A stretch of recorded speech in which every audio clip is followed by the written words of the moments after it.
Here are things I wish I knew before I started running. It's a new day for a high.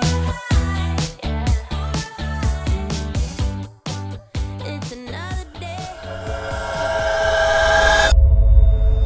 The thought of running was really hard enough by itself, and when you're starting off not knowing what to do, it makes it that much harder. Here are some tips I learned throughout my time starting out as a new runner, and maybe help you guys out. And remember, I just started running, so take everything I say with a grain of salt and let's get to it. The first thing I wish I knew was not everything is a race. You don't always have to do a full sprint to go as hard as you can every time you run. I learned that there's some runs that you do want to do that, but sometimes you do want to take a little slower pace to get into it, especially as a new runner. We're probably not in the best shape to be just going full sprint, running 7 6-minute miles for a couple of miles for starting. So what I learned was doing a good pace to where you can still talk and at least breathe normally makes running enjoyable for the time being. With my personal experience, when I started running, I started sprinting everything because I played basketball my life, and I've really only known one mode, which is go, go, go. And running is a completely different pace when you're starting off, especially as a new runner. We're not in that shape, or at least that skill level yet, so starting slow will help us get to that level. Yeah, just remember, stay your pace, no competition, it's just you. Second thing I wish I knew was don't be afraid of resting. That can go either way when you're running or after you're running. When you're running, especially when you first start off, you're not really in that best of shape to just keep on going for a mile, 2 miles, whatever. So don't be afraid to take that rest. It'll just make the rest of that run a lot easier, much more enjoyable for you to keep on going back in every day and making it a habit. The other thing is you could also be resting after each run. You don't need to run every day, especially when you're starting off.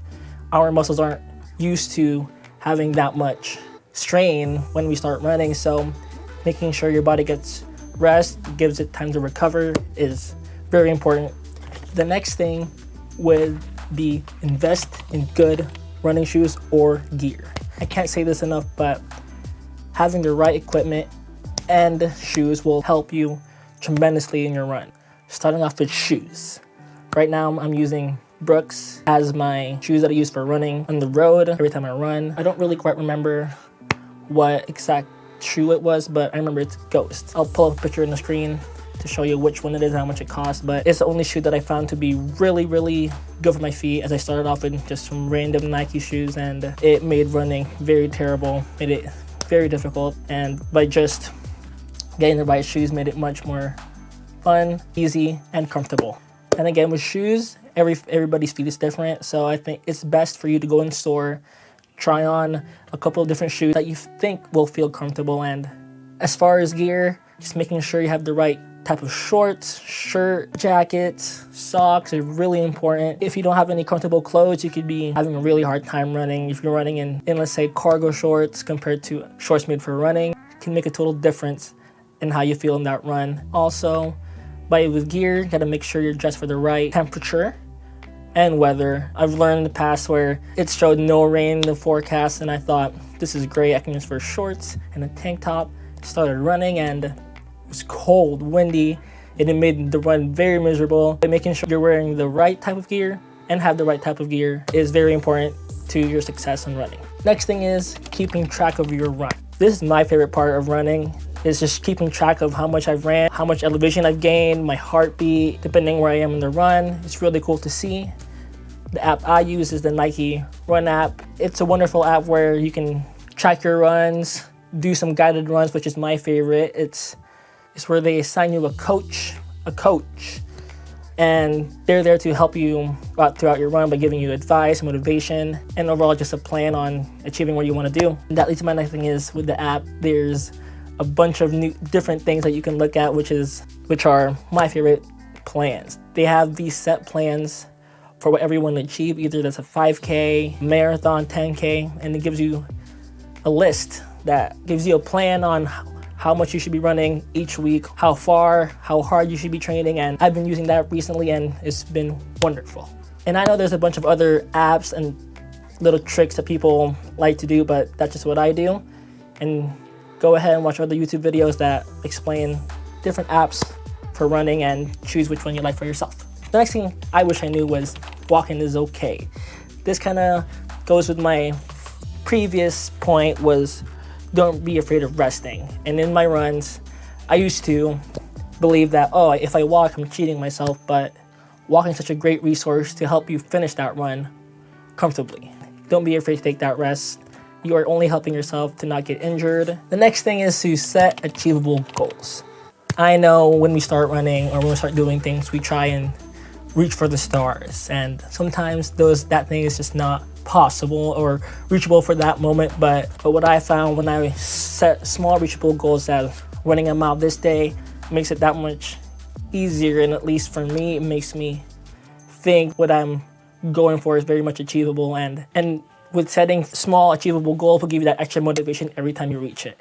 And something I do with that is every time I achieve a little achievement is to reward myself with a little bit of something. Either that could be a treat to go out for coffee, lunch, new clothes, which I love clothes, or just anything that gives you the reward will help you be motivated to keep on reaching your next goals. All right, a few more things here. The next thing I wish I knew is run for the time, not for the distance.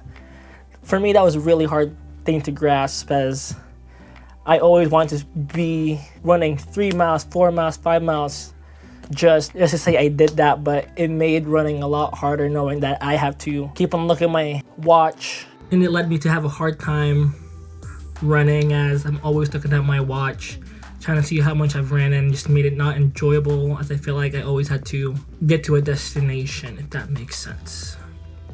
But what I found with time is I was more able to be relaxed and less uncomfortable with my running, as I didn't necessarily have a goal on I need to run this much, this amount of time. I just focused on running for 30 minutes and calling a day, and then seeing how I did throughout the run. And with that, I was able to be relaxed, leading for me to run faster without me knowing, and overall just made me a better runner in that aspect. The last tip I found out to be really helpful is just do it. Just get up and run. I know how hard it is to just get up from your couch, from watching that TV show, from watching that movie, or that book you're reading, but all it takes is for you to get up, go change, and run. It's very simple, and I know it's easier said than done, but the more you take the time to do it every day will then build into a habit, and then all of a sudden it's a normal part of your routine. And yeah, so those are some tips that I wish I knew before I started running. I know that was a lot, but it's better to know more than not enough, in my opinion, and hopefully those help you in some way. But if not, oh well. Thank you for tuning in. Hope you guys have a good day. Woo!